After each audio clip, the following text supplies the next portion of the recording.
要我出手不成？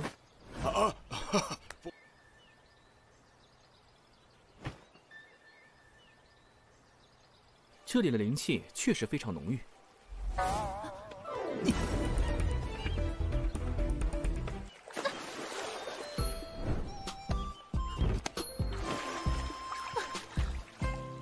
Kembali lagi di Wonderland Season 5. Pada bagian sebelumnya kita diperlihatkan dengan Nona Bai bersama Xingyun dan Anyun yang telah sampai di tempat pelatihan yang ada di belakang gunung Sekte Huayo. Kemudian pada saat mereka berada di sekitar kolam roh bumi, secara tiba-tiba muncul seseorang yang menuduh mereka bertiga telah menerobos masuk ke tempat terlarang sekte. Alhasil Nona Bai memberinya pelajaran. Lalu kemudian ketua sekte muncul di tempat itu. Anehnya, beliau mempersilahkan Xingyun dan Anyun jika ingin memasuki kolam roh bumi, sementara Nona Bai tidak boleh memasukinya, karena menurut ketua sekte, Nona Bai adalah putri dari seorang pengkhianat. Lalu apakah yang akan terjadi selanjutnya? Untuk dapat mengetahuinya, kita langsung masuk saja pada pembahasannya.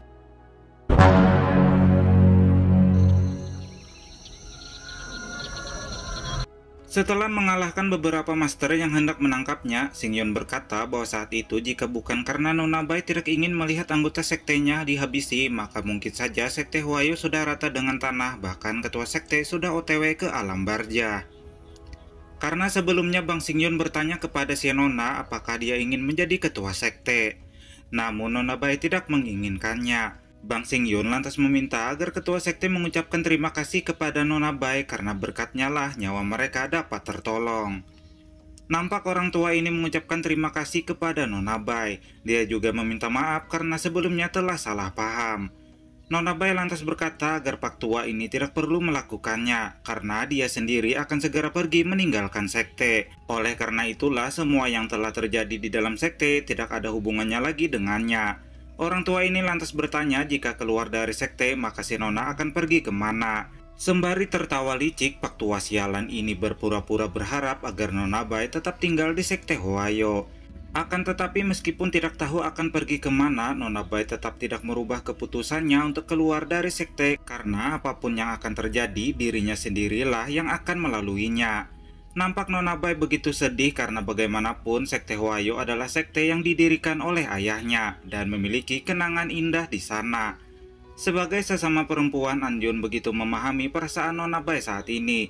Meskipun tempat itu memiliki banyak kenangan bagi Nona Bai, tapi menurut Anyun, si Nona tidak layak berada di sana berkumpul dengan orang-orang yang tidak layak di tempat itu. Anyun meyakinkan Nona Bai bahwa kebahagiaannya tidak boleh terperangkap di sebuah sekte kecil, namun harus mendapatkannya di dunia yang lebih luas. 谢谢前辈，这是你父亲曾经为之付出的宗门。前辈，我们要下去吗？ Karena mereka akan segera berlatih, Xingyun lantas meminta ketua sekte dan yang lainnya untuk segera pergi dari tempat itu. Di sini tetua ketiga begitu penasaran mengapa ketua sekte membiarkan ketiga orang itu memasuki kolam roh bumi. Namun orang tua ini tidak punya pilihan lain karena bagaimanapun pemuda yang mereka hadapi sangatlah kuat. Selain itu dia juga dapat merasakan bahwa saat ini kekuatan Nona Bai kemungkinan jauh lebih kuat berada di atasnya.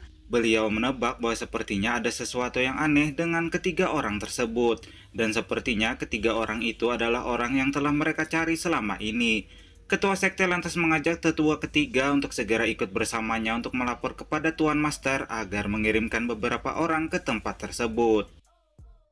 Kembali kepada Nona Bai yang menjelaskan bahwa kolam roh bumi mengandung energi spiritual yang berasal dari dalam bumi.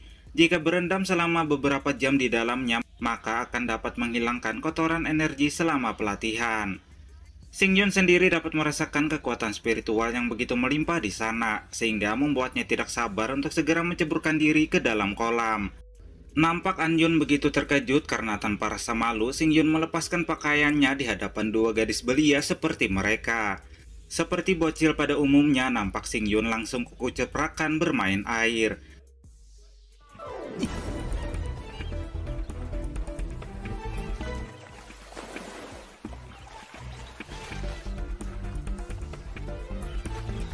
Sementara Anyun dia memandangi bayangannya yang ada di dalam air kolam. Lalu dia memandang ke arah sekitar, nampak Xingyun tidak ada di sana. sehingga membuat si Nona merasa begitu panik dan khawatir apakah Xingyun telah diterkam oleh buaya.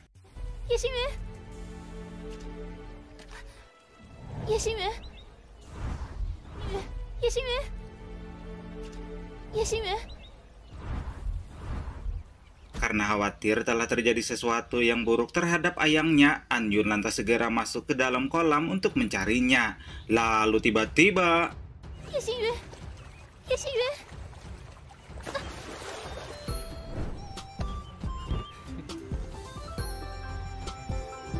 Bagaikan buaya darat yang sedang mengincar gadis belia, Xingyun dengan sengaja membuat Anyun terkejut agar dia dapat memeluk dan mendapatkan bola basket jombo basah.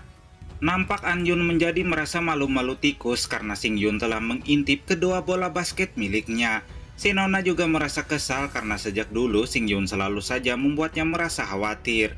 Hal ini karena jiwa mereka telah bersatu, sehingga secara alami dia akan dapat merasakan apa yang sedang Xingyun rasakan. Di sini Xingyun mengajak Nona Bai untuk segera ikut mandi bersama mereka. Namun si Nona menolaknya karena dia tidak ingin Xingyun melihat tombol badak jombo miliknya. Selain itu ia juga meminta Xingyun dan Anyun agar berhati-hati karena di dalam kolam itu terdapat ikan buntal yang sangat berbahaya karena dapat memakan peler kajong. 两位前辈，你们千万不过要在这池底潜入大概数十里远，据说有怪鱼出没，极其凶险，二位千万要小心。 Sebab itulah si Nona tidak akan ikut masuk ke kolam, karena dengan kekuatannya saat ini mungkin dia tidak akan dapat melawan ikan buntal dan menahan larva api yang ada di dasar kolam. Nampak Xingyun begitu tertarik untuk memeriksa dasar kolam tersebut. Dia lantas mengajak Anyun untuk pergi bersama sembari berpegangan tangan agar tidak terpisah oleh arus air yang sebenarnya tidak deras sama sekali. 我们走吧。 两位前辈神仙眷侣，真是……别误会，我觉得我们两个拉着安全。 Nampak Nona Bai begitu merasa iri karena hubungan Xingyun dan Anyun sangat begitu mendalam. Sembari menunggu keduanya selesai berlatih di dasar kolam, Nona Bai memutuskan untuk berkultivasi agar dapat mengendalikan kekuatannya sepenuhnya.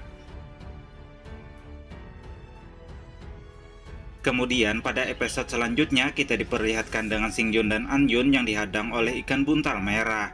Dengan teknik combo batang dan lubang, mereka berdua menghantam ikan buntal itu dan menghancurkannya.